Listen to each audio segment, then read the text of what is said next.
محرم الحرام کی عاشورہ میں 2 روزے رکھیں گے، یا تو 10ویں کے ساتھ 11ویں کا ملائیں گے یا 9ویں کا ساتھ ملائیں گے۔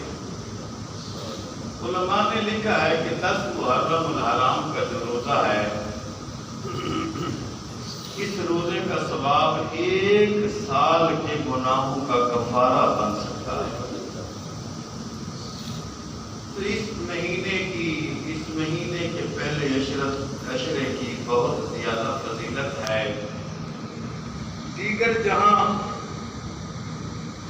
اس کے اندر اسلامی نسبتیں 10 محرم الحرام کو حاصل ہیں، ان میں ایک نسبت یہ بھی ہے کہ 10 محرم الحرام کو نواسہ رسول، جگر گوشہ بطول، سید الشہداء، حضرت امام عالی مقام حضرت امام حسین علیہ السلام کی میدان کربلا کے اندر جمعۃ المبارک کو 10 محرم الحرام کے دن شہادت واقع ہوئی۔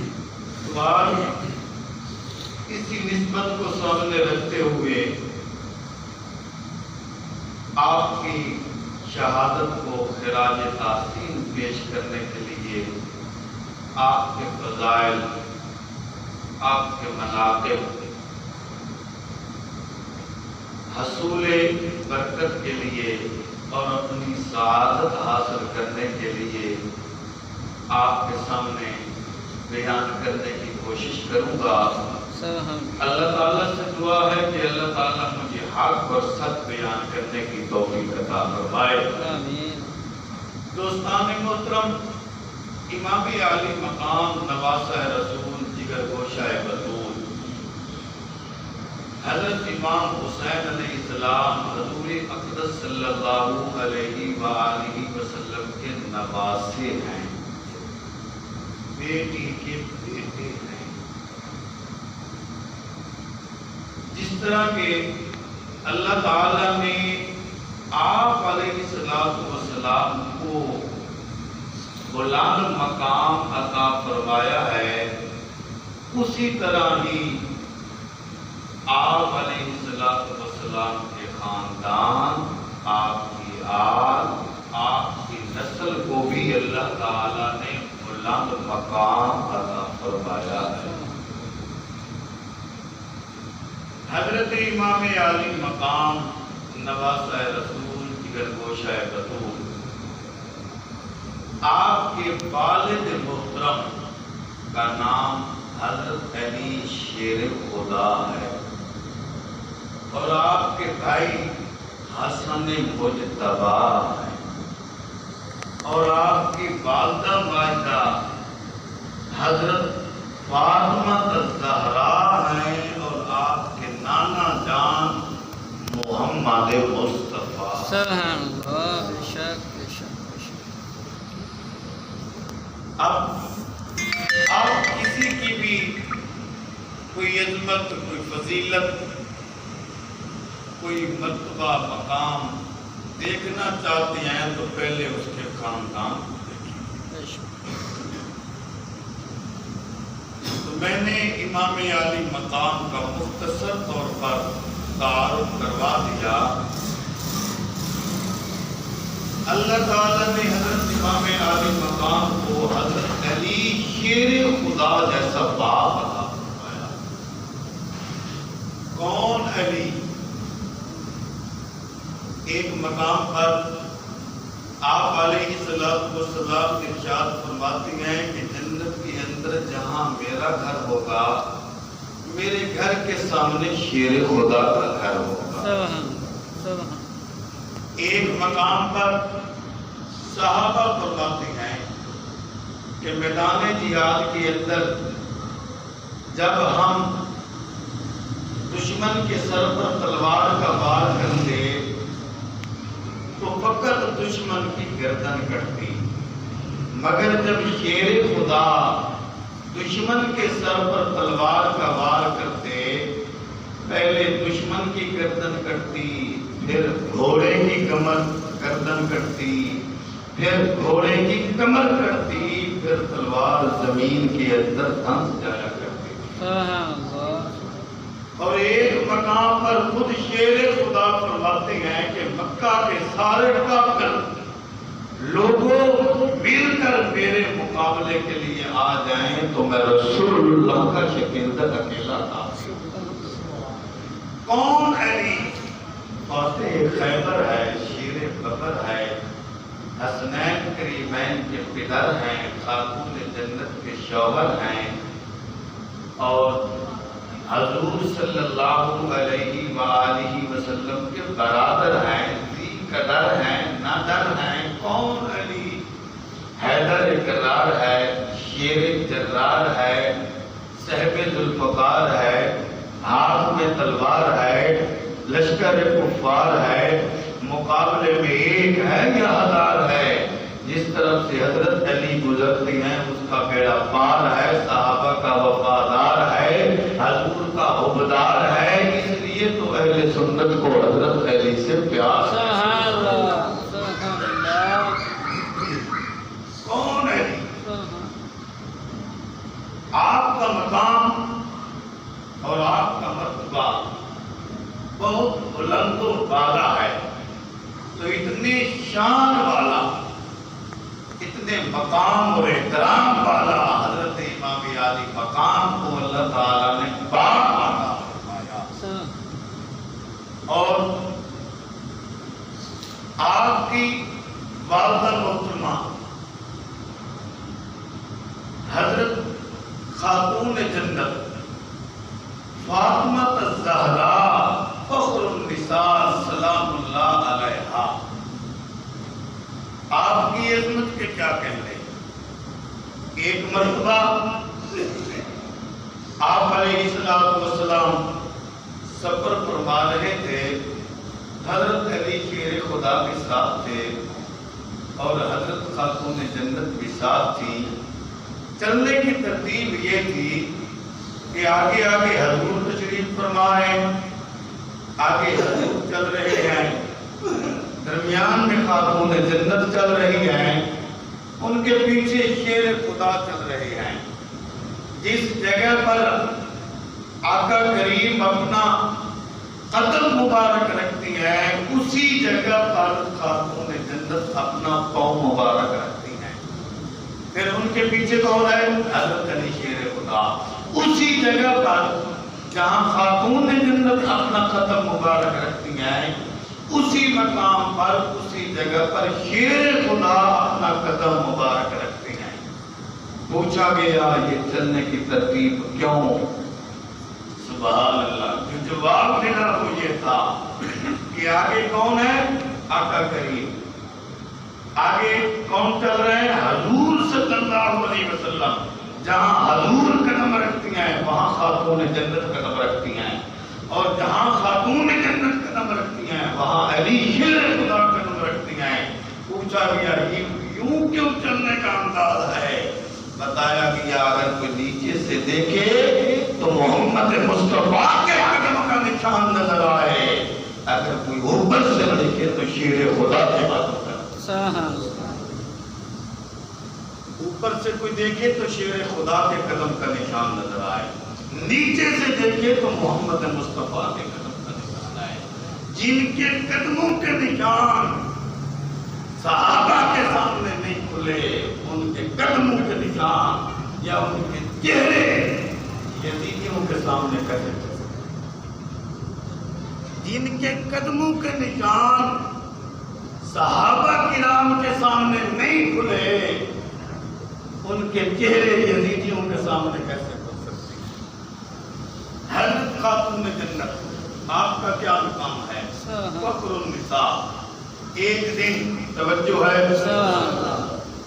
ایک ہفتہ پہلے آپ علیہ السلام کی دعوت پر میری حضرت عثمان غنی نے جب حضور سرور کائنات صلی اللہ علیہ وآلہ وسلم دعوت کھانے کے لیے حضرت عثمان غنی رضی اللہ عنہ کے گھر تشریف لے گئے تو حضرت عثمان غنی ساتھ ہیں، قدموں کی گنتی فرما رہے ہیں۔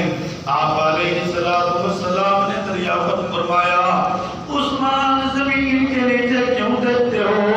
عرض کرنے لگے یا رسول اللہ صلی اللہ علیہ وسلم میں نے منت مانی ہوئی تھی اگر آپ میرے گھر کے اندر تشریف لائیں دعوت کھانے کے لیے آپ کے حجرت سے لے کر میرے گھر تک جتنے قدم لگیں گے میں ہر قدم کے بدلے غلام آزاد کر دوں گا۔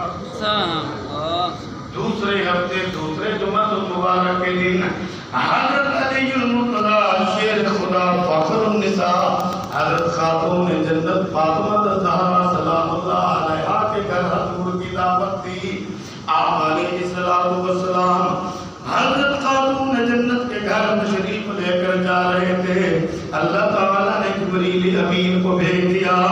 جبریل عرض کی رب دلیل فرمایا جاؤ میرے محبوب کے پاس، یا اللہ میں جا کر کیا کروں، میری کیا خدمت ہے، میں نے کیا کام کرنا ہے؟ فرمایا جاؤ میرے محبوب اپنی بیٹی کے گھر دعوت کھانے کے لیے جا رہے ہیں، تم جا کر میرے محبوب کی قدموں کی گنتی کرنا، چونکہ گزشتہ ہفتے عثمان غنی کے گھر دعوت تھی، حضرت عثمان غنی نے ایک قدم کے بدلے غلام آزاد کیا۔ جبریل جا میرے محبوب کے قدموں کی گنتی فرما، حضور کے حجرت سے لے کر حضرت خاتون جنت کے گھر تک جتنے قدم لگیں گے اللہ تعالیٰ نے اعلان فرمایا میں ہر قدم کے بدلے 70,000 دوزخیوں کو دوزخ سے نکال کر جنت عطا فرمایا۔ اور کوئی بات بھی سمجھنا ہے تو اتنی بات یاد رکھنا، حضور کس کے گھر دعوت کھانے کے لیے تشریف لے گئے کہ ایک قدم کے بدلے اللہ تعالیٰ نے 70,000 دوزخیوں کو دوزخ سے نکال کر جنت الفردوس کا مسافر بنا۔ حضرت خاتون جنت کے گھر تو اللہ تعالیٰ نے امام عالی مقام نواسہ رسول جگر گوشہ بطول حضرت امام حسین علیہ السلام کو باپ شیر خدا جیسا عطا فرمایا، اور ماں فاطمہ الزہرا سلام اللہ علیہا جیسی عطا فرمائی۔ پھر غور کریں، سرداری تو ان کے گھر میں نظر آتی ہے، نانا تمام انبیاء کا سردار ہے، سرداری ان کے گھر میں ہی رہتی ہے۔ مجھے تو تمام سرداری، تمام کائنات کی سرداری ان کے گھر میں نظر آتی ہے۔ اب غور فرمائیں، نانا تمام انبیاء کا سردار، باپ تمام انبیاء کا سردار، اور ماں تمام جنتی خواتین کی سردار، اور خود جنتی جوانوں کے سردار۔ سرداری ان کے گھر میں ہے، شریعت ان کے گھر کی ہے، نیابت ان کے گھر کی ہے، تلاوت ان کے گھر کی ہے، عبادت ان کے گھر کی ہے، ریاضت ان کے گھر کی ہے، شجاعت ان کے گھر کی ہے، بہادری ان کے گھر کی ہے، تلاوت ان کے گھر کی ہے، خطابت ان کے گھر کی ہے، سخاوت ان کے گھر کی ہے۔ اور کیا پوچھتے ہو، بروں کو معاف کر دینا عادت ان کے گھر کی ہے۔ حضرت امام علی علیہ السلام نے ارشاد فرمایا الحسن والحسین سیدہ شباب اہل الجنہ، یہ حسن اور حسین جنتی جوانوں کے سردار ہیں۔ ایک مقام پر ارشاد فرمایا حسین منی وانا من الحسین، حسین مجھ سے ہے میں حسین سے، حسین مجھ سے ہے میں حسین سے ہوں۔ ایک مقام پر ارشاد فرمایا یا اللہ میں ان دونوں نوازوں کے ساتھ محبت کرتا ہوں، قریب تو بھی ان کے ساتھ محبت فرما، اور پھر جو ان کے ساتھ محبت کرے پروردگار عالم تو اس کو بھی اپنا محبوب بنا۔ بلند آواز سے کہہ رہے ان کا ذکر ہو رہا ہے، ان کا ذکر کرنا ہمارے ایمان کی پہچان ہے بلکہ ایمان کی جان ہے۔ امام عالی مقام کا ذکر خیر کرنا، ان کا ذکر خیر سننا سعادت سمجھا سعادت سمجھا کرے. ہمارے ایمان کی پہچان ہے. بعض لوگ کہتے ہیں جی بس ذکر رسول ہی کرتی ہیں, اہل بیت اطہار کی عظمت بیان کرتی ہیں. میرے بھائی ہماری مجبوری ہے, ہمارے ایمان کی پہچان ہے. سوائے اس گھرانے کے محبت کے ہمارے پاس اور کیا ہے؟ عمل تو ہمارے پاس ہے ہی نہیں. عمل تو ہمارے پاس ہے ہی نہیں ہے. اس گھرانے کی محبت ہے, اہل بیت اطہار کی محبت ہے, صحابہ کرام کی محبت ہے, اولیاء کاملین کی محبت ہے. تو باہر گئے آپ علیہ السلام کے متعدد فرامین ایسے ہیں, حدیث پاک میں آتے ہیں, جن سے امام علی مقام دونوں شہزادے حضرت امام حسن مجتبی اور حضرت امام حسین علیہ السلام, ان دونوں کی شان آپ علیہ السلام نے اپنی زبان کے ساتھ بیان کی. ایک مقام پر آپ علیہ السلام نے ارشاد فرمایا ہما ریحانتا یا من الدنیا, ہما ریحانتا یا من الدنیا. لوگوں حسنین کریمین میرے دنیا کے پھول ہیں. لوگوں جس طرح تم پھول کو دیکھو تمہیں مسرت حاصل ہوتی ہے, میں حسنین کریمین کو دیکھتا ہوں مجھے مسرت حاصل ہوتی ہے. فرمایا ہماری حانتا یا من الدنیا, یہ دونوں میرے دنیا کے پھول ہیں. لوگوں جس طرح تم پھول کو قریب کرو تمہیں خوشبو ملتی ہے, میں ان دونوں کو قریب کرتا ہوں, ان سے مجھے جنت کی خوشبو آتی ہے. ہماری حانتا یا من الدنیا, یہ دونوں میرے دنیا کے پھول ہیں. آپ جانتے ہیں پھول کے اندر کتنے کمال ہیں, کیونکہ بات علمی ہے. علمی بات سننے کے آپ دردادہ نہیں ہوتے, اس لیے آپ کوشش کریں ذرا سمجھنے کی. پھول کے اندر کتنے کمال ہوتی ہیں. علماء نے لکھا ہے پھول کے اندر دو طرح کے کمال ہوتی ہیں. ایک ظاہری کمال ہوتا ہے پھول کے اندر, ایک باطنی کمال ہوتا ہے پھول کے اندر. ظاہری کمال کیا ہے؟ پھول کی خوبصورتی ہے, پھول کی لطافت ہے, پھول کی نزاکت ہے, پھول کی رنگت ہے. یہ ظاہری کمال ہے جو ہر بندے کو نظر آتا ہے. پھول کا رنگ ہر آدمی کو نظر آتا ہے, پھول کی لطافت ہر بندے کو نظر آتی ہے, پھول کی نزاکت ہر بندے کو نظر آتی ہے. یہ پھول کا ظاہری کمال ہے. اور ایک پھول کا ہوتا ہے باطنی کمال. وہ کیا ہے؟ اس کا تعلق نظر آنے سے نہیں ہے, پھول کو قریب کرنے سے ہے یا پھول کے قریب ہونے سے ہے. وہ احساس ہے. پھول کو قریب کریں گے تو آپ کو خوشبو آئے گی, یا آپ خود پھول کے قریب ہو جائیں گے تو آپ کو خوشبو محسوس ہوگی. احساس ہے. اب پھول کے اندر دو طرح کے کمال ہوتے ہیں.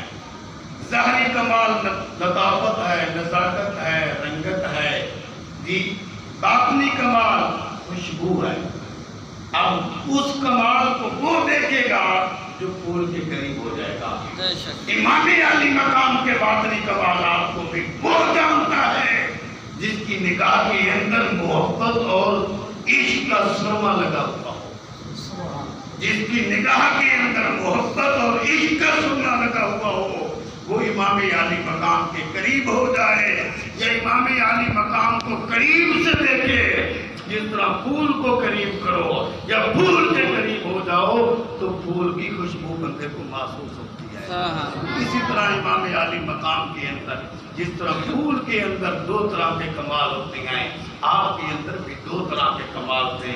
ظاہری کمال تو ہر بندے کو نظر آتے ہیں, باطنی کمال محبت والے کو نظر آتے ہیں. محبت والے کو جو قریب ہوگا, جو ان کی زندگی کے قریب ہوگا, جو زندگی کا مطالعہ کرے گا, ان کی زندگی کو سمجھنے کی کوشش کرے گا, اس کو ذکر حسین بھی نصیب ہوگا اور فکر حسین بھی نصیب ہوگا.